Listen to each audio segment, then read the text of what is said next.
Hello everyone, LRon here with part 55 of my NGN Dark Souls 1 run. So now we're going to kill this guy for real. I didn't bother with the Ring of Sacrifice because I knew that the corpse was going to be pretty close by, and frankly, 7,000 souls isn't even worth it. And yeah, the 99 humanity is a bit of a pain, but let's put things in perspective. When you go and buy a Ring of Sacrifice from the Bishop of Sin, it costs you 5,000 souls. So, ignoring the humanity side of it, is it really worth wasting a finite resource such as the Ring of Sacrifice for a net profit of 2,000 souls? The answer, of course, is hell's no. You only get a good maybe 12, 15 of them in the game. Maybe 20 if you go and do all the crazy little things like, you know, trade in with the crow and that kind of stuff. But for the most part, you want to be saving your Rings of Sacrifice for when you have hundreds of thousands of souls. Maximize your return on investment. And also, with a boss like this, it's entirely possible that I'll end up just dying again, which means that the Ring of Sacrifice will be lost. And what am I going to do with the 7,000 souls outside? Yeah, I can't level up with it. I might be able to buy some arrows, and after this fight, at some point, eventually, I'll need to buy arrows, but to put things further in perspective, the Soul of Sif is like 16,000 souls. So, using that once, without even having to chain the duplication, will give you that back. So, certainly not worth the cost.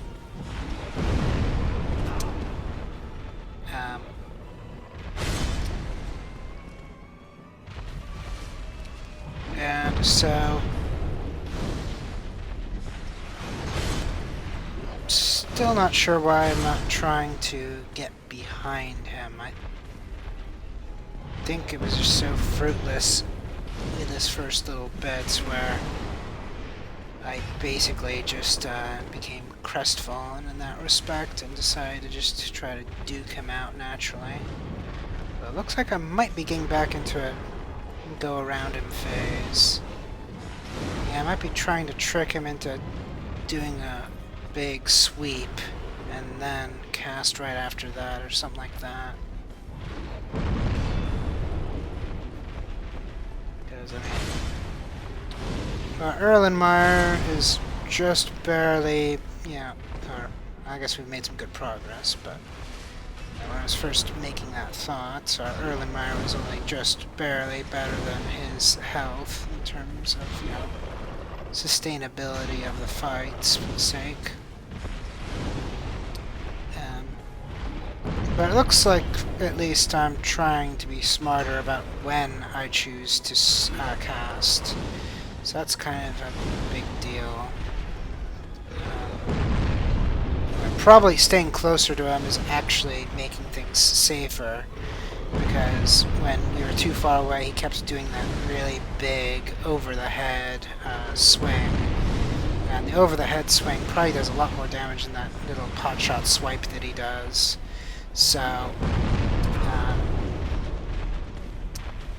yeah, you want to be far enough away to not get completely molested by the Nova, but close enough to force him to do the swingy, swipey stuff instead of his over-the-head craziness.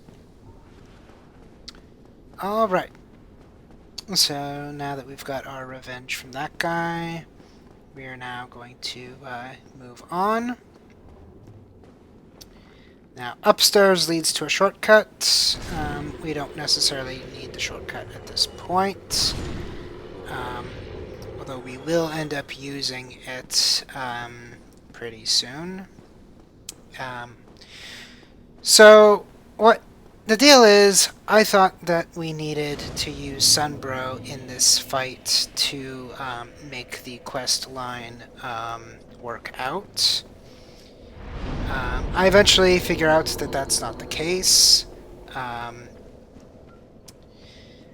I've cut out maybe an hour of me being in AFK mode researching this kind of stuff, and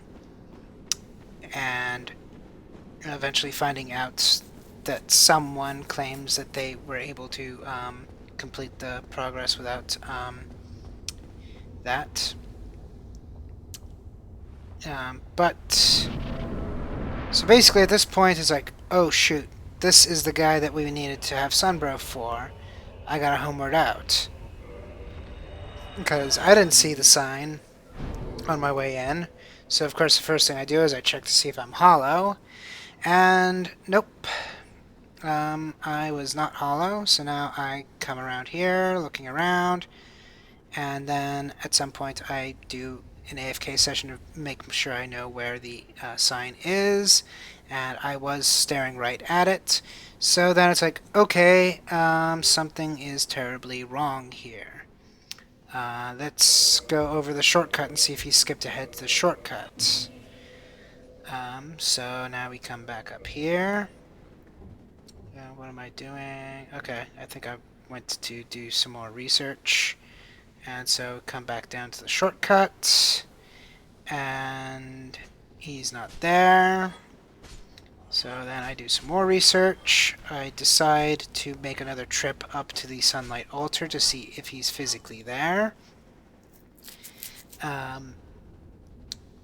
Because someone at some point made the claim that we needed to talk to him there and extinguish all of his conversation, and I was pretty sure they extinguished the conversation, but I went back up to double check because, you know, running out of options here.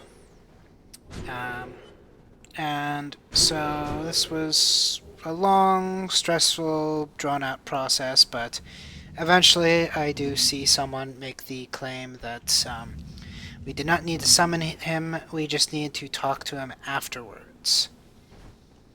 And so that ends up being the case. We can fight this boss without Sunbro's help, and then just talk to him on the other side of the bonfire. Or at the other side of the boss fight, which is next to a bonfire, rather. But tread carefully in that area if you have not dealt with the sunlight maggots that will give you the helmet, because if you walk too far beyond that bonfire, you will kill Solier and screw everything up. Alright, that's it for this video. I'll see you next video. Good luck, have fun.